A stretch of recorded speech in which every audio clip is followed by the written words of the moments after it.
দেখো বৃহস্পতি থেকে কিন্তু আমরা শিখি আসলে ধর্মই হয়েছে আমাকে আসল সম্পত্তি।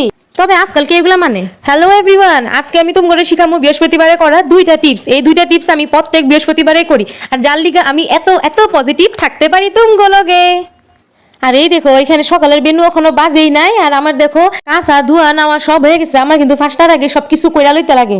আমগো এখানে ওখানে প্রার্থনার টাইম হচ্ছে 5টা 19, তার আগে আগে আমার সবকিছু শেষ করে লইতে না পারলে তার মধ্যে বৃহস্পতিবার মাইগ্যমা পুলার স্কুল পাঠাইতে যে বেড়াচারা লাগবো। আর এদিকে দেখো প্রার্থনা সবকিছু আমি জোগাড় করে লইছি, এখন কিন্তু আমরা প্রার্থনায় বয়ে পড়ুম। ভিডিওটা পুরা দেখবা, তাইলে পুরা মজাটা পাইবা। আর আমার দেওয়া যদি টিপসটি তোমাকে ভালো লাগে তাহলে কিন্তু আমার ভিডিওটা লাইক আর কমেন্ট দুইটাই করে যাইবা, নাহলে কিন্তু আমি বহুত খারাপ পামু তুম করে।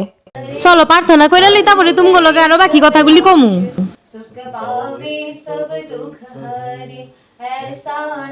মাইগমা ঘড়ির দেখো ওখানে 7টা বাজে নাই, আমার কিন্তু ওখানে গরম আরম্ভ করে দিতে লাগবো। আর দিকে দেখো তোমরা যে কইছিলাম আমি টিপস একটা দিমু, এই টিপসটা হইলো দেখো অল্প লবণ দিবা আর একটু কর্পূ টুকরা করে দিবা। এটা দিয়া সারা ঘর মুছা লাইবা, ঘরের যত নেগেটিভ এনার্জি আছে সব বেরিয়ে যাবো।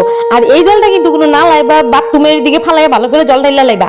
আর তারপরে দিয়া দেখো আমি কিন্তু সব কাম কইরা পূজা দিতে আয়া পড়ছি। আর এখানে আমার লক্ষ্মী পূজার কিন্তু যুগাযান্তীয় সব হয়ে গেছে গা। আমি প্রার্থনা সেইটাই কিন্তু পূজা দেওয়া আরম্ভ করে লাই, নাইলে কিন্তু আমি কুল পাই না চারদিকে। আমার তোমার ভাত উৎসব রামতে লাগে, তো ওইটার লিগে আমি কিন্তু সকাল সকাল সব পূজা দিয়া লই। আর আমার পূজা দেওয়াটা তুমি কিরকম লাগছে কইবা কিন্তু। চলো তুমি করে দেখাই আমার আরেকটা টিপস, যেটা আমি প্রত্যেক বৃহস্পতিবারে করুম। এখানে সুবা জ্বালাই লিছি, সুবার মধ্যে আমি দিমু 3টা লং, একটা এলাচি, তারপরে 1 টুকরা কর্পূর, তারপরে দিমু আবার চন্দনের অল্প গুড়ি, তারপরে দিমু ধুনা। এটি সবটি এক লগে দিয়া তারপরে এটি সুন্দর করে লাড়াইয়া দামু। যখন লালানটা দিবা না দেখবা তোমার সারাটা ঘর একদম সুগন্ধে মোমো করতেছে। এই যে কি সুগন্ধ, তুমি একবার জ্বালাইলে তারপরে তুমি বুঝবা, না জ্বালাইলে তুমি কইতে পারবা না এর সে সুগন্ধ কি।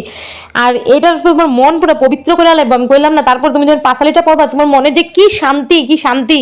দেখো আমি মুখে কয়ে তো তোমার শান্তি দিতে পারবো না, তুমি নিজে করলে তুমি নিজে বুঝতে পারবা আমার অনুভবটা। আমি তো কয়ে তোমার আমার অনুভবটা বুঝাইতে পারবো না। রান্না করে তুমি কথা আমার গোয়ার কথা আমি কয়ে দিছি। চলো এখন আমি পাঁচালিটা পড়া লই।